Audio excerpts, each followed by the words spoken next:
네, 반갑습니다. 저희 이제 객관식반 재무회계 시작할 거고요. 그 사실 지금부터가 진짜예요, 진짜. 여러분 기본반 한번 들으셨겠지만 우리 지금부터 이제 6개월 동안 할 거거든요. 1차 시험까지. 이 지금부터가 진짜 공부예요. 제가 객관식반 시작하면 항상 많은 학생들이 선생님 죄송한데 혹시 내용 정리 객관식반에서 하나요? 이렇게 물어보고 그 다음에 스파르타만 가도 선생님 혹시 내용 정리 하나요? 물어보고 동차만 가도 선생님 혹시 내용 정리 하나요? 물어보고 유해만 가도 선생님 혹시 내용 정리 하나요? 물어본다고요. 도대체 내용 정리 몇 번 하는지 모르겠는데 내용 정리도 하고요. 그래요. 그래서 우리 할 게 많기 때문에 지금부터 열심히 하시면 우리 진짜 합격할 수 있어요. 진짜로. 6개월 동안 하기 때문에 합격할 수 있어요.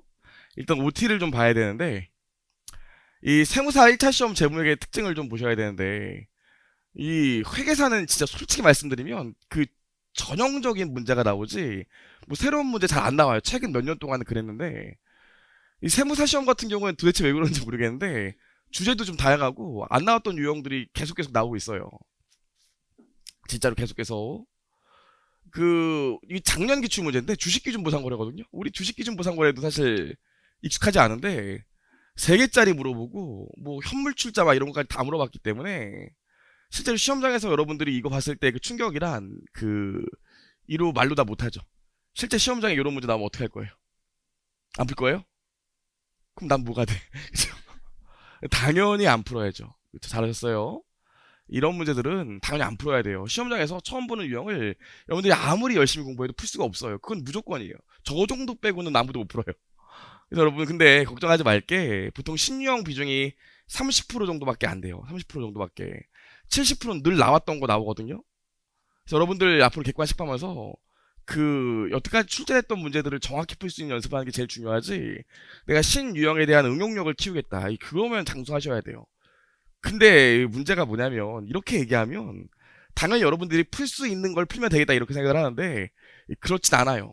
이 사이즈가 크더라도 논리가 명확하다거나 내가 객관식반에서 봤던 것들은 풀 수 있으셔야지 70%는 득점할 수 있지. 여러분들이 아무 생각도 안 하고 그냥 내가 풀 수 있는 건 풀겠다, 간단한 것만 풀겠다 그러면 요즘 세무사 유형 같은 경우에 그럼 100% 꽝락 나요.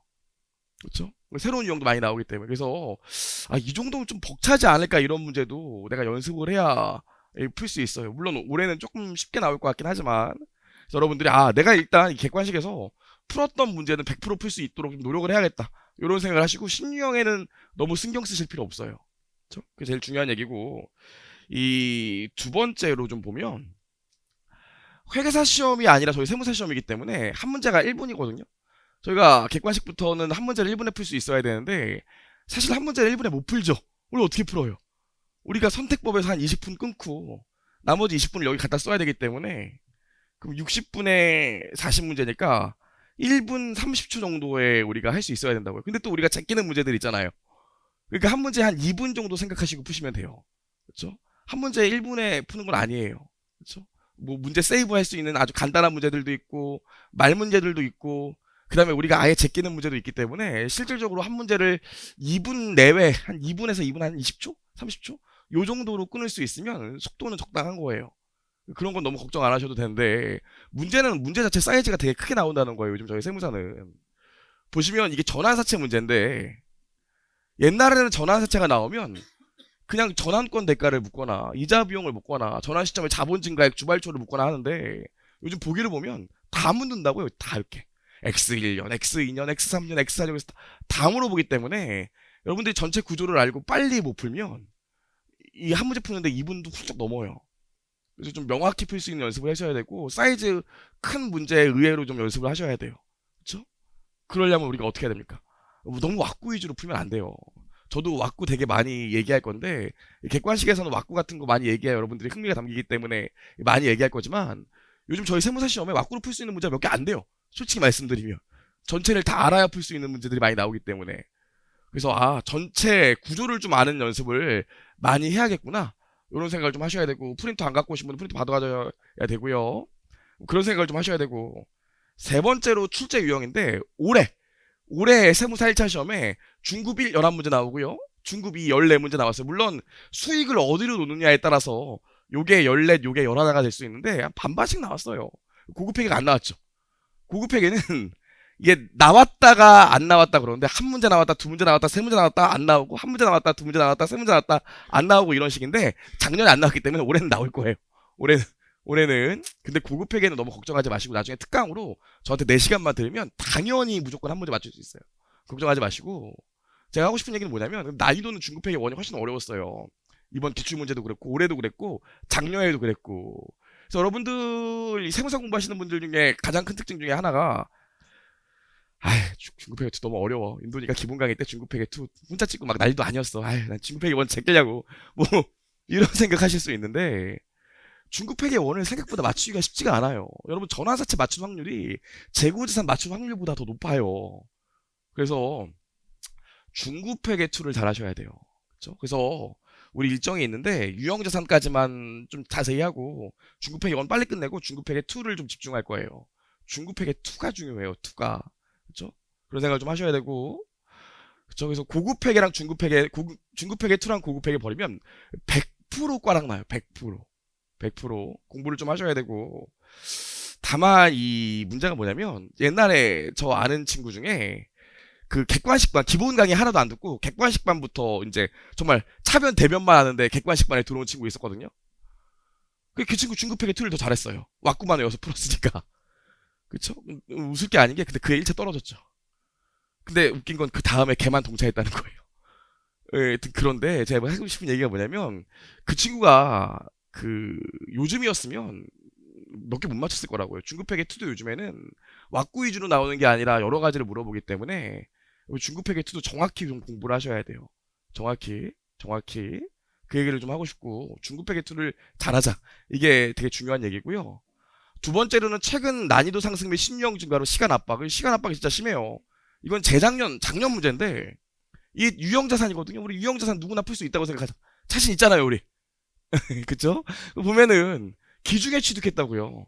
근데 연수합계법이야. 이것도 좀 기분이 안 좋은데 기중에 취득하고 연수합계법인데 중간에 자본적 지출 있다고요. 그리고 나서 어떻게 중간에 감가상각 방법도 바꿔요. 그리고 감가상각비랑 장부금액 막 물어봤다고요. 이걸 어떻게 2분 내에 풀어? 쉽지 않다고요. 요즘 우리 회계사 시험보다 솔직히 말하면 1차는 세무사 시험이 훨씬 어렵다고 느끼기도 합니다. 저는 그래요. 그래서 사이즈도 커지고 많이 물어보고 하기 때문에 이게 진짜 중요한 얘기인데 여러분이 그 1차 시험 객관식을 빨리 풀려면 어떻게 하면 될까요? 객관식 어떻게 하면 빨리 풀 수 있을 것 같아요? 어떻게 하면 빨리 풀 수 있을 것 같으세요? 빨리요. 지금 잘 보려고 좀 죽기까지 먹고 더 죽겠어요 지금. 빨리 어떻게 하면 빨리 풀 수 있을 것 같아요? 여러분들이 일단 객관식 문제 이제 모의고사 같은 거 보면 문제가 뭐냐면 내가 진짜 푼다고요. 막 2분 내에 풀었어. 힘들다면서 풀었어요. 근데 이 보기에 답이 없다고요. 내가 푼 답이. 이게 왜 없지? 인도니가 못한가 막 그런다고요. 그러다 또 다시 한번 그럼 사람이 내 계산기 잘못 쳤나 보다 하면서 자기가 썼던 식으로 다시 계산기를 친다고요. 그럼 또 그 숫자가 나와. 그럼 다시 한번 보기를 보죠. 1번부터 5번까지. 또 없죠. 그럼 어떻게 해요? 가장 가까운 답을 찍거나 아니면 숫자를 비슷한 게 나올 수 있도록 계속 밀어 넣는다고요. 보기에 있는 숫자가 나올 수 있을 때까지. 그럼 한 5분 걸려요. 5분. 그래서 여러분들이 이 계산기를 빨리 안 치고 그래서 문제를 늦게 푸는 게 아니라 몰라서 늦게 푸는 거예요. 그쵸? 그래서 여러분 이번 객관식부터 제일 중요한 게 뭐냐면 반드시 문제 한 문제 풀 때마다 연습상에 계산식이랑 계정명 다 쓰는 연습을 좀 하셔야 돼요. 그쵸? 정확히 풀어야 돼. 정확히. 그래야 빨리 푸는 거지. 그 어떤 분들은 뭐 계산기로 n 플러스 n 파이스 하고 연습장 쓰고 안 된다. 계산기로 풀어야 시간을 뭐 세이브할 수 있다. 그렇게 말하시는 학생들이나 선생님들이 있는데 답이 없다니까 보기에. 그래서 정확히 푸는 게 제일 중요해요. 그래서 저희 뒤에서 얘기하겠지만 일주일에 한 번 정도는 퀴즈를 계속 볼 거예요. 원래 매일 보려고 그랬는데 오후 같은 경우에 훈협이 수업이 있더라고요. 그쵸? 근데 야 기다려. 나 시험 봐야 되니까 기다려. 막 이럴 순 없잖아요. 그럼 삐진다고요. 그건 안 되니까 제가 한 주에 한 번씩은 시험 볼 거예요. 한 10문제에서 20문제 정도 볼 건데 제가 다 검사하고 갈 거거든요. 등수는 안 매길 거예요. 아직 꿈과 희망이 좀 있으셔야 되니까 등수는 안 매길 건데 제가 여러분들 점수 이렇게 쭉 세워갖고 볼 거예요.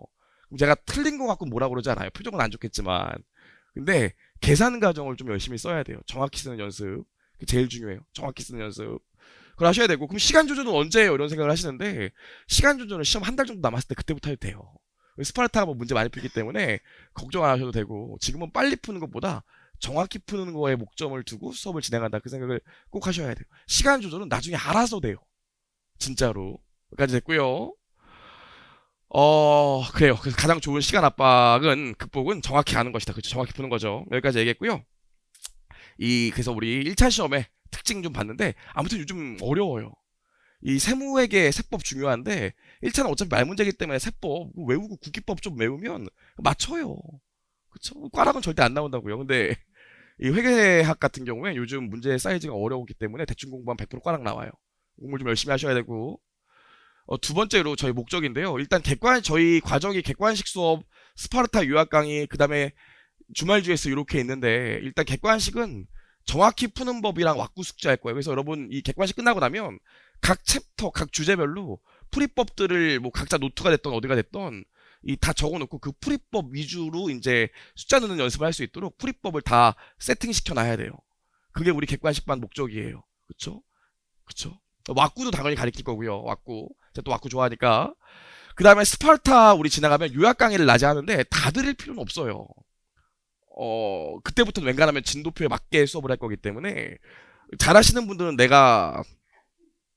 잘하시는 분들은 내가 잘 못하는 단원만 와서 들으시면 되고, 요 점수 때, 이제 우리 모의고사 되게 많이 볼 건데, 요 점수 때에 있는 분들만 정말 이게 나의 마지막이다!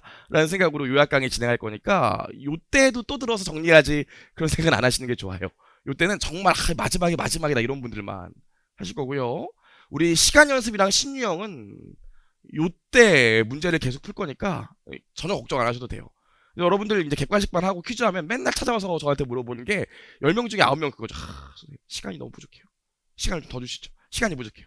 안 돼요. 요때 연습하면 되니까 지금은 10개 중에서 5개만 풀더라도 정확히 푸는 게 더 중요해요. 아시겠죠? 그 생각 항상 하셔야 돼요. 제가 객관식 설명할 때도 얘기하고 계속 설명할 때도 얘기했지만, 제가 1차 시험을 제대하고 6개월 만에 붙었어요. 그만 좀 해, 지겨워 죽겠어, 그러지 마시고. 잘났다 그래 이 새끼야, 이러지 마시고. 근데 문제가 뭐냐면, 제가 시험 30을 남겨놓고 전국 모의고사 봤을 때 평균이 38점이었다고요. 38점대였어요. 전 과목 다 꽈놨다고요. 근데 한 달 동안 공부해서 정확히 딱 평균 60점 나왔거든요. 물론 그게 문제가 쉬웠던 것도 있지만, 제가 이때 요 점수를 받고 마음을 고쳐먹은 게 뭐냐면, 이렇게 해서는 안 되겠다. 이렇게 하면 떨어지겠다. 범위를 더 이상 놀리지 말고 내가 잘할 수 있는 것만 남은 기간 동안 정리하고 가자 그랬다고요. 그래서 제가 재무회계 중에서 제가 자신 있는 주제 20가지만 뽑아서 20가지와 관련된 문제만 풀고 갔어요. 그래서 60점 나왔어요. 회계도 딱 60점 나왔다고요. 100점 만점으로 환산하면 딱 60점 나왔다고요. 그래서 여러분 아셔야 될 게, 내가 잘하는 걸 정확히 푸는 걸 범위를 늘려나가는 거지, 내가 못하는 걸 공부한다는 생각보다는 객관식부터 내가 잘해서 정확히 맞출 수 있는 걸 점점 늘려나간다는 생각을 하셔야 돼요. 그렇죠? 내가 잘하는 걸 맞추셔야 돼. 우리 재무회계 수업 목적도 그렇습니다. 자, 여기까지 얘기했고요. 두 번째 보시면, 그래서 우리 두 가지 목적이에요. 우리 여태까지 이제 객관식반하고 스파르타하고 주말 GS까지 하면 두 가지 목표가 있는데, 첫 번째로 시험장에 가면 시험지를 줘요. 그리고 넘겨보라고 그런다고. 파본 있을지도 모르니까. 그래서 풀지 몰라고 그러죠. 그럼 그때 굳이 막 풀지 말라는데, 잠깐만요 막 하면서 뭐 푸는 친구들 있는데, 그럴 필요는 전혀 없고 넘겨봐야죠. 정말 차분하게 1번부터 쭉 보는 거야. 그때 넘기면서 요건 내가 못 풀겠네, 요건 내가 풀 수 있겠네, 요건 내가 못 풀겠네, 요건 윤돈이한테 따져야겠네, 뭐 이렇게 이게 넘기면서, 그 짧은 한 30초 정도 넘기면서 전 문제를 스캐닝하고 내가 이걸 풀 수 있는지 풀 수 없는지를 가릴 수 있는 실력을 맞추는 게 우리 첫 번째 목표예요. 되게 중요한 능력입니다. 실제로 딱 갔더니 풀면서 다 풀 수 있겠다 막 이런 생각 하시는 분들 있다고요. 사실은 못 푸는데. 그쵸? 그래서 시험지를 받자마자 풀 수 없는 거, 풀 수 있는 거 가리는 능력 가지는 게 정말 중요하고, 두 번째로 일단 내가 손 댔으면 무조건 맞춰야 돼요. 객관식 때는 무조건 풀기로 했으면. 왜냐면 내가 한 1분 썼어. 풀다 보니까 모르겠네, 넘어가야지. 그럼 요거만 틀리는 게 아니라 그 다음 문제도 틀린 거예요. 1분 썼기 때문에. 그쵸? 그래서 객관식부터는 내가 손댄 건 무조건 맞춰야 되고, 맞출 수 없을 것 같으면 일단 넘어가야 돼요. 그쵸? 어떻게 이렇게 비벼보다 보면 맞추지 않을까? 그런 것보다 3번 쓰는 게 확률이 더 높아요. 그쵸? 그치? 그러니까 우리 객관식이 두 가지 목표니까 정확히 좀 기억을 하시고요. 넘겨보시면 이제, 그래서 우리 25개 중에서 20개 맞추는 게 목표예요. 선생님, 20개면 50점밖에 안 나오는데요? 원가 15개 빼지 마시고 원가도 반은 맞추겠지. 그럼 70점 가까이 되니까 우리 요렇게 갈 거예요. 요렇게. 이게 무슨 말이냐면 너무 어려운 건 안 할 거예요. 객관식 때. 그쵸? 그리고 여러분이 해봤자 어차피 못 풀 것 같은 건 안 할 거예요. 그래서 20개 목표로 할 거고요. 저희 교재는 2권 쓸 거예요. 2권. 2권. 이거는 객관식 교재고요. 요약서. 요거 나오면 요거 사시고 해답은 수업 시간에 갖고 올 필요 없겠죠.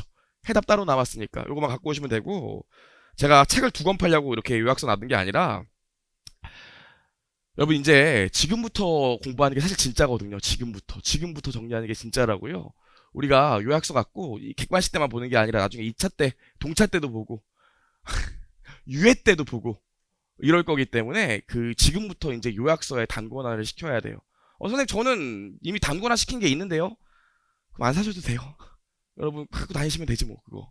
그래서 단권화 시킬 게 필요해서 여기에 지금부터 이제 단권화를 좀 했으면 좋겠어서 얘가 요약서 만든 거니까 요거 갖고 다니시면 돼요. 한 400페이지 안짝이거든요. 중급회계부터 고급회계까지 다 들어가 있으니까 요거 정리하시면 될 것 같아요. 여기다가 그리고 보시면 계모회계 객관식인데 저희 객관식 책 보시면 표지는 참 이쁘죠 저희가. 그죠? 객관식 보시면 그 관련 유형 연습이랑 관련 유형 정리가 있는데, 관련 유형 정리가 기출문제고 관련 유형 연습은 기출문제 아닌 것도 많고 제가 만든 문제도 많아요.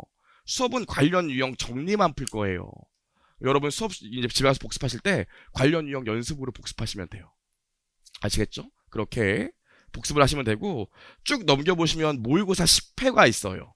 모의고사 10회가 넘겨보시면 최종 모의고사 10회가 있어요. 이게 얼마나 많은 사람들이 만류했는지 몰라요. 이게 작년 스파르타 문제 10회 개정된 거 반영해서 제가 다시 넣는 거거든요.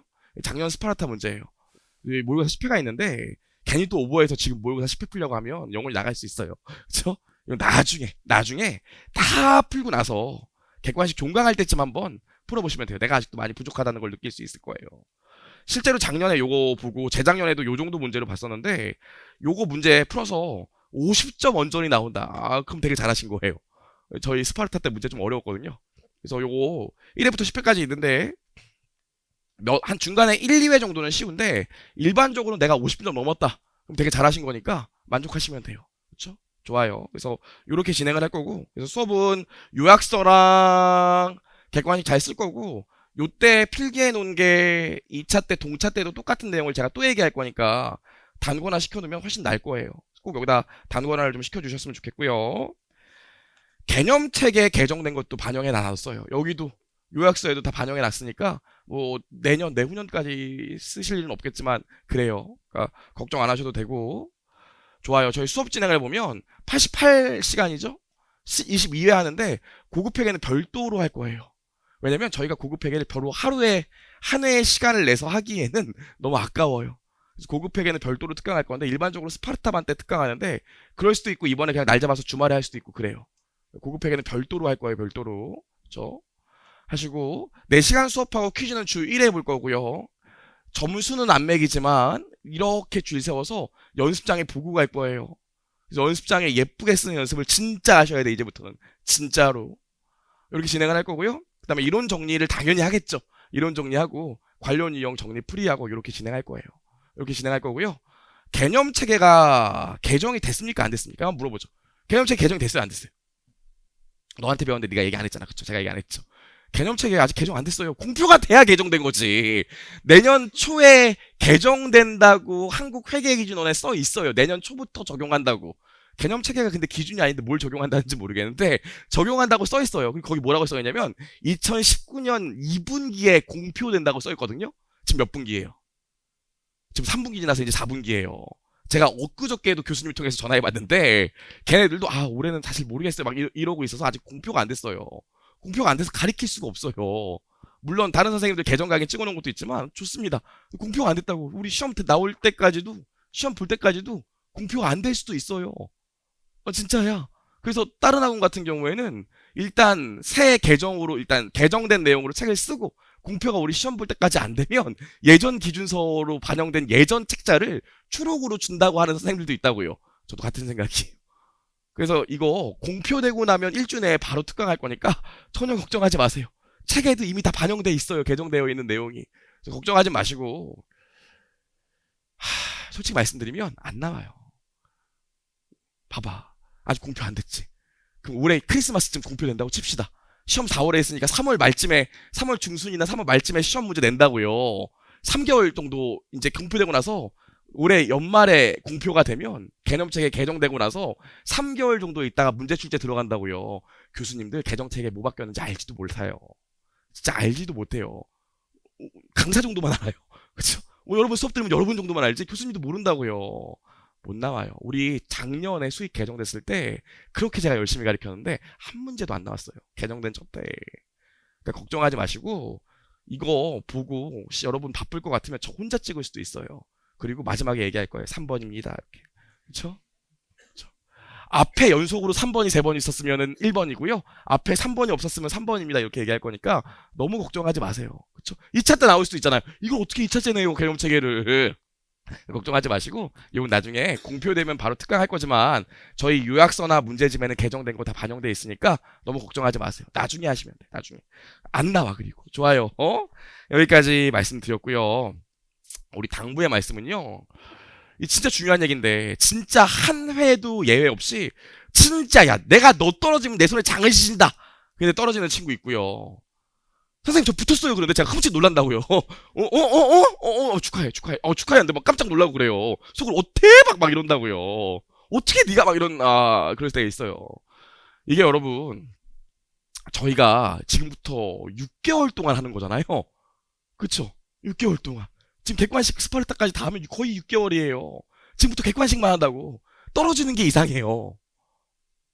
진짜로. 지금부터 회계원리부터 시작해서 붙을 수 있어요. 근데 문제는 뭐냐면, 이 떨어지는 친구들이 나온다고요. 되게 잘하는데 떨어지는 친구가 나오고, 진짜 좀 안 될 것 같았는데 붙는 친구들이 나오는 게 뭐냐면, 이게 페이스 조절이 진짜 중요해요. 그쵸? 시험 한 달 남겨두고, 그때부터 슬럼프 와서 공부 안 된다고 강남역을 배회하고 있고, 막 교보문고 가 있고, 저기 스타타워 가 있고 막 그러면, 100% 떨어진다고요. 딱 보면 눈빛에 딱 티가 나요, 갑자기.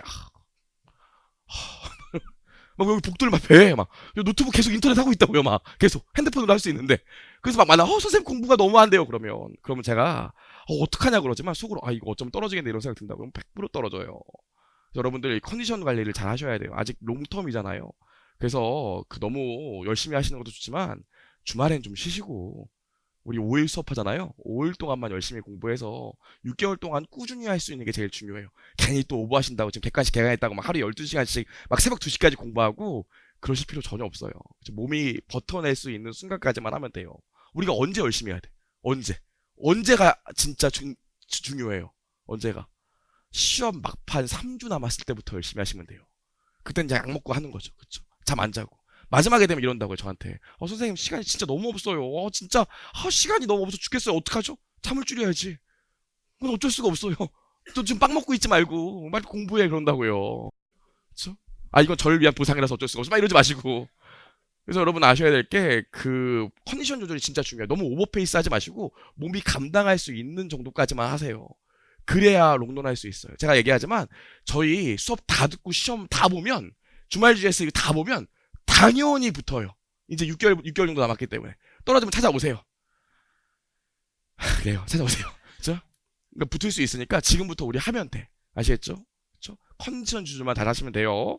좋아요. 여기까지 해서 우리 수업 얘기가 아니라 OT를 좀 해봤고요. 이제 지금부터 수업을 좀 나가죠. 수업을 나가볼게요. 저희 재고지산부터 먼저 할 거예요. 왜냐면 앞에 1장은 개념체계랑 재무제표 표시공시인데 요거는 나중에 할 거예요. 개정된 사항도 있고 좀 공표된 것도 봐야 되니까 바로 재고지산부터 갈 거예요. 재고지산 괜찮죠? 그쵸? 그래서 교재 일단 저희 객관식 교재는 좀 이따 피시고 요약서 볼게요. 요약서 객관식 내용을 하나씩 좀 정리를 해볼게요. 재고지산부터.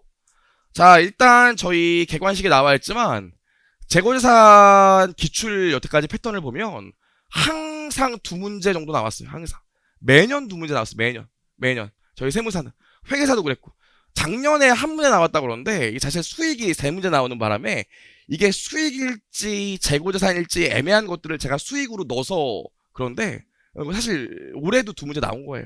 그러니까 매년 2문제 나오기 때문에 반드시 맞추셔야 되고 지금 우리가 오늘 할 매입이랑 기말재고 같은 경우에는 진짜 매년 나왔었는데 이 2번 안 나왔거든요. 이게 왜 그러냐면 수익이 개정돼서 그래요. 수익이 개정되면 영향을 받거든요. 근데 올해 회계사 시험 같은 경우에도 그 개정된 내용 빼고 그냥 냈기 때문에 내년에 나올 수 있어요. 좀 보셔야 되고, 예상외로 저희 원가의 배분이 시험에 잘 안 나오는데, 원가의 배분이 왜 시험에 안 나오냐면 얘랑 붙여서 나오기 때문에 원가의 배분이 시험에 잘 안 나온다고요. 저희 세무사 문제를 봐도 평균법 하면 평균법 단가 구하는 게 단독으로 시험 문제 나오는 게 아니라 평균법 단가 구하는 거에 감모랑 평가손실 붙여서 나오기 때문에 사실상 이거 두 개가 한 세트라고 보시면 돼요. 얘네 감모랑 평가손실은 무조건 매년 나와요. 무조건. 보셔야 되고, 특수한 원가 배분 같은 경우에 작년에 두 문제가 나왔죠. 사실 매출총이익률법, 수매제고법 잘 안 나오거든요. 저희 시험에. 저희 세무사 출제하는 교수님들은 그런 생각이 있어요. 일단 기본적으로 한 문제를 1분에 세팅하기 때문에 문제 좀 푸는데 시간 오래 걸리는 것들은 웬간하면 안 내려고 그런다고요. 내면은 출제위원장이 김 교수 미쳤어? 이거 어떻게 한 번에 풀어? 자침 해와 막 이러기 때문에 웬간하면 안 내려고 그러는데 2018년도에 두 문제 다 냈다고요. 매출총이익률법이랑 수매제고법이 다 나왔어요. 5년 만에. 왜? 수익이 개정돼서 재고지산 낼 게 없어서 그랬어요. 그래서 내년 올해부터는 다시 요거보다는 이쪽에 좀 집중을 하셔야 돼요. 그렇죠? 요에만 특수했던 거니까. 재고자산은 이상하게 말 문제도 간혹가다 나오기 때문에 말도 좀 정리를 하셔야 돼요. 말도 생각보다 어렵지 않게 나오기 때문에 이렇게 돼요. 그래서 재고자산 같은 경우엔 매입이랑 기말재고 조정하는 거 하나 정리하고, 우리 평가손실, 감모손실 문제 하나 정리하고, 이거 두 개가 제일 중요하고, 이 특수한 원가 배분은 우리가 면피할 정도만 공부하시면 돼. 그렇죠? 가능성이 제일 떨어지기 때문에 서술형은 이거 정리하면 되고요. 자, 그럼 가보면 되는데 이제 바로 재고자산 한번 들어가 볼 건데 저랑 얘기를 좀 해보죠. 총각 내 야채 가게라고 있잖아요. 총각 야채 가게. 걔네들 이 한겨울에도 그 직원분들 막 민소매 입고 일하고 몸 좋은 남자분들이 그렇게 친절해요. 제가 반할 정도로 막 살갑다고요. 근데 이 총각 내 야채 가게에 없는 게 하나 있어요. 뭐가 없을까요? 여직원 이러지 마시고 뭐가 없을까요? 총각 내 야채 가게. 총각 내 야채 가게 뭐가 없을까요? 고기가 없겠죠. 이러지 마시고. 거기가 냉동실이 없어요. 냉동실이. 냉동고가 없다고요. 왜 냉동고가 없을까요? 왜? 걔네 모토가 그날 들어온 건 그날 다 팔자가 모토기 때문에 그 냉동고가 없다고요. 그럼 이런 모토로 그날 들어온 건 그날 다 팔아. 이게 기업 평가하고 기업 분석할 때 긍정적인 영향을 미칠까요? 부정적인 영향을 미칠까요? 뭐? 그날 들어온 거 그날 다 판다고? 그럼 긍정적일까요? 부정적일까요? 이 긍정적이라고요. 재고가 안 남아있다는 건 물론 좀 여분의 재고는 있어야 되지만 재고가 쌓이지 않고 그때 들어온 거 그때 다 팔린다는 건 재고가 금방금방 팔리고 있다는 거기 때문에 굉장히 좋은 요소라고요. 제가 무슨 얘기를 하고 싶냐면, 기업의 재무제표를 우리가 분석한다고 하면 이쪽을 뭐라고 그런다고 그래요? 이쪽을 재무활동이라고 한다고 했죠. 자금을 조달해야 되니까. 그래서 이쪽을 보면 기업이 지금 자금을 어떻게 조달하는지 알 수 있고, 이 자금을 조달해서 뭐예요? 인베스팅, 투자를 하죠.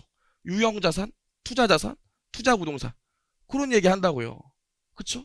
그리고 나서 뭐해? 투자가 다 끝나고 나면 드디어 영업을 한다고요. 그럼 이 회사가 영업을 잘하고 있는지, 장사를 잘하고 있는지 볼 수 있는 지표 두 가지가 있어요. 사실 이 회사 처음 감사하게 되면 제일 먼저 분석하는 게 뭐냐면 영업활동에서 이 두 가지 지표를 분석한다고요. 무조건. 한 몇 년 동안. 뭐냐면 재고자산 회전율을 분석해요. 그쵸? 이게 떨어지면 장사가 안 되고 있는 거고, 이게 올라가고 있으면 장사가 잘 되고 있기 때문에 일반적으로 이 재무제표를 분석하는 사람들은 재고자산 회전율을 반드시 분석해 본다고요. 그럼 재고자산 회전율은 일반적으로 어떻게 구해요? 뒤에서 또 얘기하겠지만 매출 원가에서 평균 기말 재고, 이거 박 비춘 거 아니야? 평균 재고자산을 나눠서 재고자산 회전율을 일반적으로 구하죠. 이걸로 얘를 구한다고요. 이게 높을수록 이 회사가 영업이 잘 되고 있는 거라고요. 그럼 실제로 여러분, 이 재고자산과 관련해서 제일 중요한 지표가 뭐겠어요? 결국에 매출 원가랑 재고자산이 제일 중요하다고요. 왜? 요거 갖고 재무제표 분석하는 정보 이용자가 이 회사를 파악하니까. 그래서 실제로 재고자산 시험 문제 뭐밖에 안 나와요? 매출 원가랑 재고자산 얼마냐? 요 두 가지밖에 안 나온다고요. 재고자산 시험 문제 나오는 거 뭐라고? 매출 원가랑 재고자산만 1차 때 딱 물어본다고요. 그럴 수밖에 없어요. 실제로 재무제표에서 물어보는 것도 요거니까. 그쵸? 두 가지만 시험에 나오게 되는데, 그럼 저랑 얘기를 좀 해보죠. 얘기를. 그럼 결국 시험에 나오는 게 요거 두 가지이기 때문에 저희가 재고자산과 관련해서 재무상태표를 보면 기말의 재고자산이 재무상태표에 뜨고 손익계산서에 매출, 원가가 뜨죠. 요거 두 개만 재고자산에서 시험으로 물어본다고요. 그럼 요거 두 개를 알기 위해서 우리가 재고자산의 T계정을 한번 그려보면 재고자산의 T계정을 그려보면 기초 재고가 있고요. 당기 매입이 있고요. 기말 남아있는 재고자산이 있고요. 매출 원가가 있죠.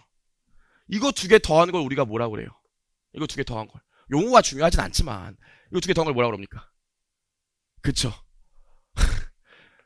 그 항상 개강하면 좋아요. 이렇게 물어보면 부끄러워하시면서 막 웃고 그러시는데 한 몇 주 지나면 물어보면 뭐? 그래서 요즘은 내 중알바만 하는데 중알바는 어떤 선생 어떤 그 학생을 제가 물어봤더니 와 이렇게 고개는 그대로 있는데 눈알을 딱 돌리시더라고요. 아 깜짝 놀랐어요. 이거 두 개 뭐라 그래요? 판매 가능 재고자산이라고 그러죠. 그렇죠? 판매 가능 재고자산이요. 판매 가능 재고자산이 뭡니까? 올해 최대로 팔 수 있는 재고자산을 판매 가능 재고자산이라고 그러죠. 그렇죠? 그럼 이 판매 가능 재고자산을 팔린 재고와 매출원가가 위하는 게 뭡니까? 팔린 재고와 아직 안 팔려서 보유하고 있는 재고로 배분하는 게 이 재고자산의 핵심 아니겠습니까? 그렇죠? 이걸 뭐라고 해요? 원가의 배분. 그래서 올해 최대로 팔 수 있는 재고자산을 팔려서 비용 처리된 거랑 안 팔려서 자산으로 남아있는 걸 배분하는 게 재고자산에서 제일 중요하다고요. 시험도 요거만 나오고. 그럼 제가 물어보고 싶은 건데 매출원가를 먼저 구합니까? 기말 재고자산을 먼저 구합니까? 매출원가를 먼저 구해요? 기말 재고자산을 먼저 구해요? 당연히 기말 재고자산을 먼저 구한다는 생각을 하셔야 돼요. 선생님 계속기록법이라면 매출원가를 먼저 구하잖아요. 그 얘기도 맞지만 일반적으로 저희가 문제풀이 목적상은 기초에서 매입을 더한 다음에 기말 재고를 빼서 매출원가를 구한다는 생각으로 문제를 푸셔야지 실수 없이 풀 수 있어요. 실제로 제가 뭐라고 그랬어? 재고자산 시험 문제 나오는 거. 기말 재고랑 매출원가 묻는 게 시험 문제 많이 나온다고 그랬죠. 사실 매출원가를 대부분 매출원가를 묻거든요. 기말 재고를 묻는 문제는 잘 안 나와. 재고자산 조정 파트를 제외하고는. 그럼 매출원가를 묻는 문제가 나오면 공부가 덜 되신 분들은 매출원가를 자꾸 직접 구하려고 그런다고요. 매출원가를 직접 구할 수가 없어요. 매출원가를 묻는 문제는 사실 기초에서 매입을 더한 다음에 기말 재고를 빼서 매출원가를 구하는 구조이기 때문에 사실 매출원가를 구하는 문제는 기말 재고 묻는 문제랑 똑같다고요. 항상 그 생각을 하셔야 돼. 우리 객관식 때 이제 매출원가를 물어보면 매출원가를 직접 구하는 게 아니라 남아있는 기말 재고를 구해서 판매 가능 재고자산에서 기말 재고를 빼서 매출원가를 구한다는 생각을 꼭 하셔야 돼요. 꼭이요. 여기까지는 어렵지 않지. 첫 번째로 지금 얘기를 했고요. 그럼 우리가 지금부터 재고자산에 대해서 이 T계정을 하나씩 배워볼 건데 기초 재고자산은 공부할 게 없겠죠. 전년도 말에 내가 정확히 구해놨을 거 아닙니까? 얘는 구할 게 없다고요. 매출원가 내가 직접 구하는 게 아니죠. 구할 게 없잖아요. 그래서 우리가 뭐랑 뭐만 정확히 구하면 돼? 매입한 거랑 기말에 남아있는 이 두 개만 정확히 구하면 된다고요. 그래서 이번 시간에 이 매입 먼저 공부할 거예요. 매입 먼저. 좋아요. 그럼 우리 매입부터 한번 정리를 하나씩 해볼 거예요. 요약서 104페이지에 있는 내용이죠. 요약서 104페이지에 있는 내용 매입을 하나씩 정리해 볼 겁니다. 지우고. 할 얘기가 좀 많아요, 여러분. 할 얘기가.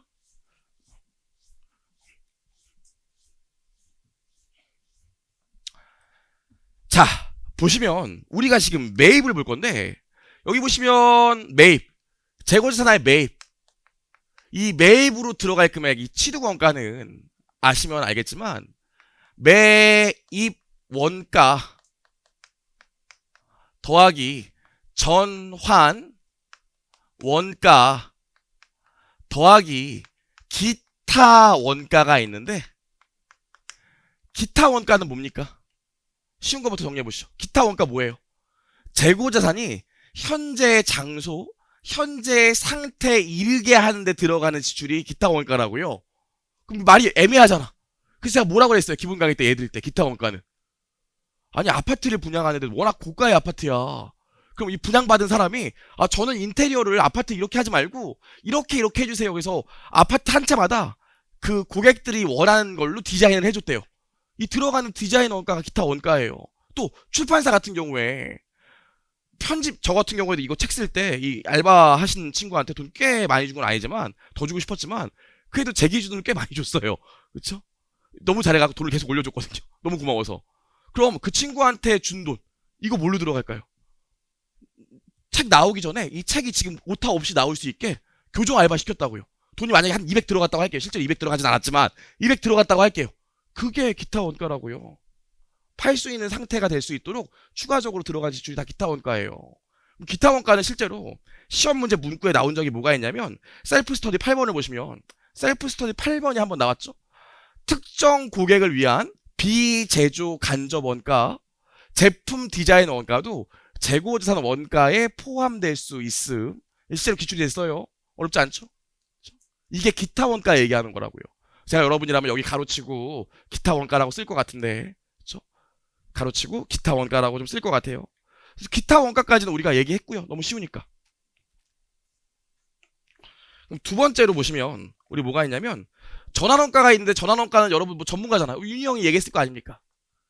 실제로 앞에 대놓고 만나고 윤희 형이라고 못하죠. 근데 뒤에 OH 이런 거 들어가는 거 아니에요? 지금 아무것도 아니고 가볍게 봤으니까 이제 우리 뭐 볼 거냐면 요 매입 원가 볼 거예요. 얘부터 하나씩 뽀개 볼 겁니다. 그쵸? 사실 이 부분은 1차 때 그렇게 많이 나오는 주제는 아니에요. 기술된 것도 딱 한 번밖에 없어요.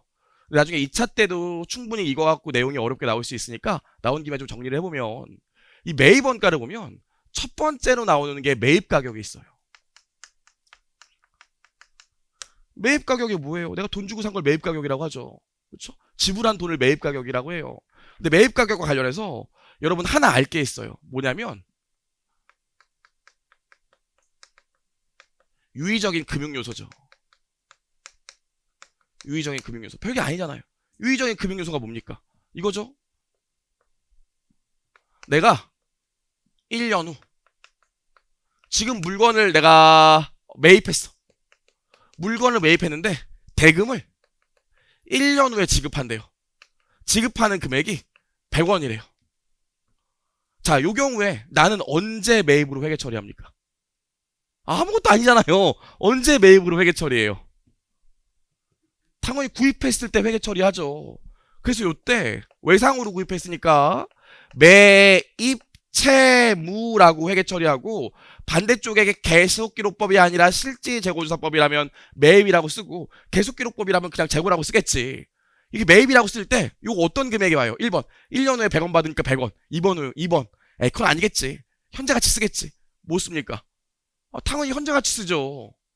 현재가치. 그래서 요 금액을 현재가치한 뭐 대략 얼마라고 할까?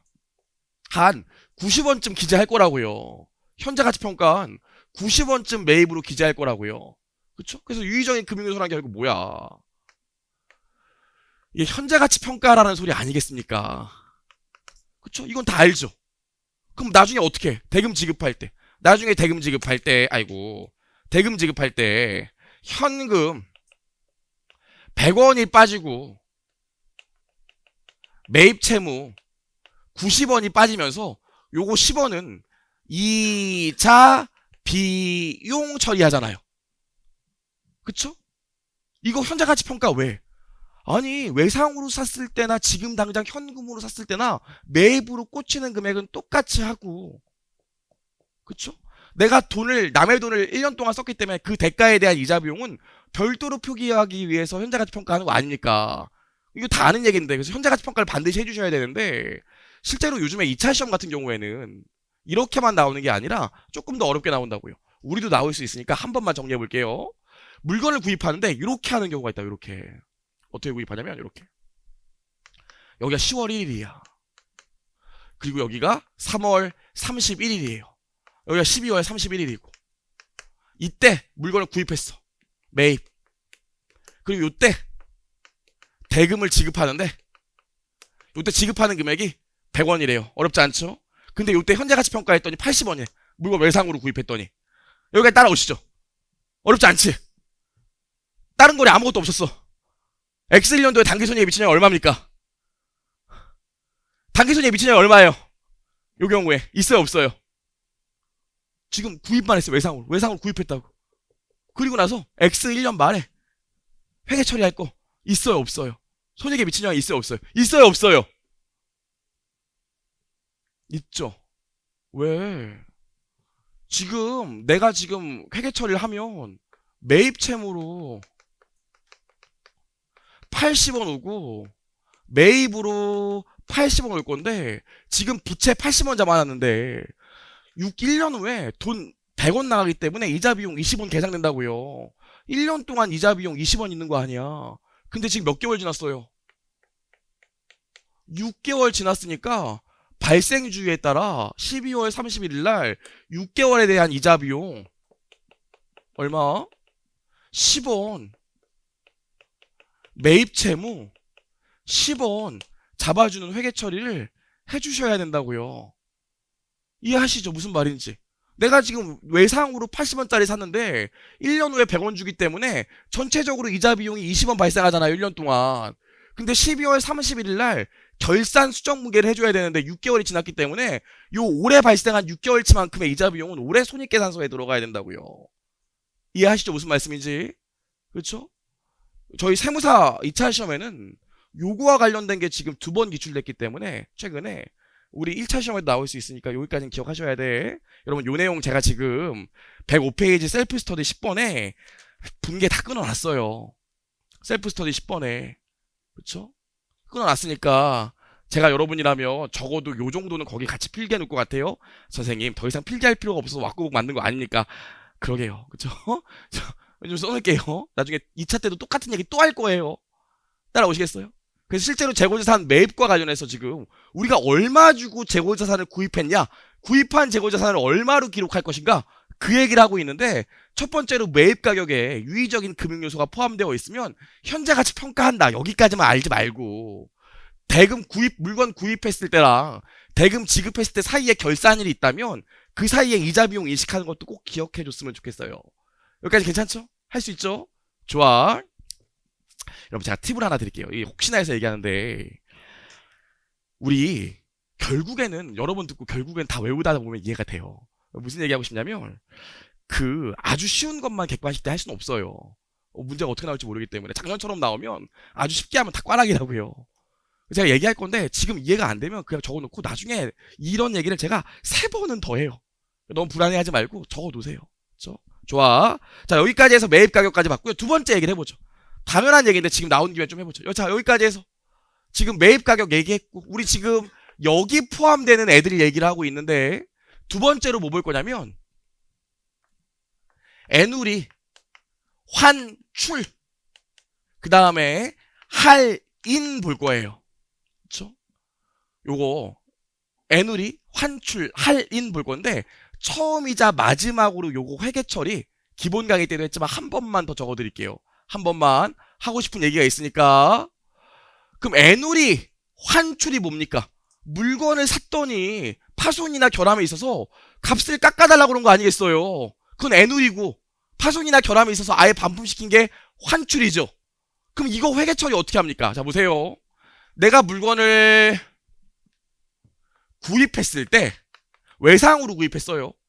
그럼 매입 채무가 100원 외상으로 구입했으니까 매입으로 100원이 뜨겠지. 이렇게 회계 처리를 해놨는데 아이고 물건의 파손이나 결함이 너무 심해서 값을 깎아달라고 했어요. 그래서 일부는 값을 깎아주고 일부는 아예 반품시켰대요. 그래서 환출이라고 하잖아요. 그럼 만약에 애누리나 환출이 발생했대요. 그럼 요거 회계 처리 어떻게 할까? 한 20원을 값을 깎아주거나 아예 반품시켜버렸대. 그럼 어떻게 해요? 회계 처리를? 나 20원을 깎아줬으면 이제 갚아야 될 돈 중에서 20원은 안 갚아도 되는 거 아니겠습니까? 그쵸? 어렵지 않죠? 그래서 여기 회계 처리를 매입, 채무, 20원 이렇게 써줘요. 그리고 이쪽에 뭐가 와? 매입을 사실 직접 까는 게 맞지만 기본 강의 때도 얘기했지만 매입을 직접 까면 안 좋은 점이 뭡니까? 만약에 내가 거래처에서 물건을 계속 사는데 요 거래처에서 환출이랑 애누리가 계속 나온대요. 그럼 그게 어떤 의미라고 그랬어요? 환출이랑 애누리가 계속 나온대. 거래처에서. 어떤 거래처야? 쓰레기 같은 거래처죠. 이 거래처는 살 때마다 물량이야. 당연히 실을 거 아닙니까? 그래서 애누리나 환출이 많이 나오면 거래처를 바꿔야 되는 이슈가 있기 때문에 당연히 매입을 직접 까주는 게 아니라 매입 애누리 등의 계정을 써준다고요. 별도의 계정을 따로 써준다니까? 그래야 관리가 될 거 아닙니까? 따라오시죠. 힘을 내시고 여러분 6개월만 참으시면 1차 당연히 붙을 수 있어요. 1차 붙으면 2차는 본인의 노력 여하에 따라 당연히 붙을 수 있어요. 왜 웃죠? 진짜인데? 기운을 내시고 여기까지 했습니다. 애누리랑 환출이야. 그럼 여기까지 하고 나서 우리 어떻게 합니까? 할인이 있었대. 할인이 뭐예요? 저기 너 이제 갚을 돈 80원밖에 안 남았잖아. 근데 한 달 안에 요거 80원 갚으면 10원 또 깎아줄게 그랬다고요. 거래처에서. 그럼 내가 대금을 빨리 지급하면 거래처에서 돈을 깎아준대. 요게 매입 할인이죠. 이거는 제품에 문제가 있었던 거지만 이거는 제품에 문제가 없는데 내가 그냥 깎아준 거 아니에요. 그럼 얘는 회계 처리가 어떻게 돼? 지금 당장 갚으면 20원 깎아주겠대. 아니 10원 깎아주겠대. 그럼 매입 채무 나머지 80원 없애면서 현금은 얼마만 나가요? 70원만 나간다고요. 10원 깎아줬으니까. 그럼 요 10원 얼마 돼? 요게 매입 할인이라는 계정이 되죠. 어렵지 않죠? 그럼 봐봐요. 실제로 내가 요 재고자산 사기 위해서 돈 얼마 썼어요? 실제로 내가 요 재고자산 사기 위해서 돈 얼마 썼어? 70원 썼죠. 왜? 애누리랑 환출로 20원 빠져나가고 할인으로 10원 빠져나가는 바람에 100원 주고 샀어도 30원 빠져나가서 70원만 돈 냈잖아요. 당연히 애누리나 환출이나 할인이 있으면 이 매입 가격에서 빼주는 게 당연히 맞겠죠. 당연한 소리 아닙니까? 선생님 그거 그냥 빼준다 이러면 될 걸 뭐 이렇게 깊게 얘기를 하세요. 할 얘기가 있어서. 여러분 거기 요약서 옆에 보면 나와 있지만 보세요. 문제에서 이렇게 주는 경우가 있다고요. 문제에서 어떻게 주냐면 총 매입액을 주고 외출, 애누리, 환출, 할인 이렇게 숫자를 주는 경우가 있어요. 총 매입액은 뭐야? 아우 여러분만 졸리시죠? 50분 지났으니까 쉬어야 되는데 어떡하지? 조금만 기운을 낼게요. 선생님 그래도 50분은 좀 지켜주셔야죠. 힘드네. 아침에 밥도 먹어야 되고. 여기까지만 얘기하고 쉴게요. 총 매입액이 뭐야? 요 문제 같은 경우 요게 총 매입액이에요. 처음에 내가 최초 구입 가격. 그럼 애누리 환출 할인은 매입에서 차감하는 게 아니라 별도의 계정으로 표기가 됐잖아요. 별도의 계정으로 지금 원래 100원이었는데 총 매입액이 별도의 계정으로 20원이랑 10원 있으니까 요거 두 개 뺀 게 뭐가 돼? 이게 그 유명한 순 매입액이 되겠죠. 그래서 문제에서 총 매입액 주고 애누리, 환출, 할인 따로 주면 당연히 빼줘야 된다고요. 여기까지 이해하시지? 어려운 얘기가 아니니까. 근데 여러분 이렇게 주는 경우가 있어요. 첫 번째 경우고 두 번째 경우로 이렇게 준다고요. 만약에 전액 외상 매입이야. 전액 외상 매입. 그럼 매입 채무의 T 계정을 봤더니 매입 채무의 T 계정이 기초 매입 채무가 있었고요. 기말에 남아있는 매입 채무가 있었대요. 그리고 매입 채무 대금을 갚으면 매입 채무가 줄어들겠죠. 그럼 요게 뭐야? 요게 올해 외상 매입으로 늘어난 매입 채무겠죠. 그렇죠? 이것까지 다 설명하면 우리 시간이 너무 오래 걸려요. 그렇죠? 여기까지. 그 문제에서 어떻게 주냐면 얘 주고 얘 준 다음에 올해 매입액이 얼마냐 물어보는 경우도 있다고요. 그럼 T 계정에서 숫자를 구하면 되죠. 이렇게만 주면 모두가 해피한데 문제가 뭘 주냐면 여기다 플러스로 이 정보 준 다음에 애누리, 환출, 할인을 또 준다고요. 그럼 이렇게 주면 애누리, 환출, 할인을 1번 케이스처럼 고려할까요? 안 할까요? 고려해요? 안 해요? 해? 안 해? 안 하죠? 왜 안 해요? 왜? 그것은 요거 회계 처리 보면 알 수 있어요. 매입, 애누리, 환출, 할인이 발생할 때 매입과 직접 산 게 아니라 별도의 애누리 계정, 별도의 할인 계정을 썼기 때문에 별도로 표기가 돼 있다고. 그러니까 빼주는 게 맞아요. 하지만 매입 채무 등은 실제로 얘네들이 발생할 때마다 차감이 됐다고요. 그래서 이미 여기 있는 숫자들이 애누리, 환출, 할인이 고려가 이미 돼 있어요. 회계처리상으로. 이해하시겠어요? 매입은 애누리 등 매입 할인을 별도로 기재했지만 회계 처리할 때 그래서 빼주는 게 맞지만 매입 채무는 이런 일이 발생할 때마다 매입 채무를 직접 깠기 때문에 이미 여기가 고려돼 있다고. 그럼 문제에서 얘 주고 얘 주고 얘 주고 얘를 주면 어떻게 하면 돼? 얘는 고려하면 안 돼요. 나중에 매출총 이익률법에서 또 얘기할 거지만. 그래서 셀프 스터디 거기 104페이지 보시면 매입 채무랑 매출 채권 티계정 보이시나요? 거기 제가 뭐라고 써놨습니까? 총 매입에서 애누리, 환출, 할인, 매입 운임 더해주지만 티계정상에서 애누리, 환출, 할인은 이미 고려되어 있다. 거기 표시에 나와 돼 있죠.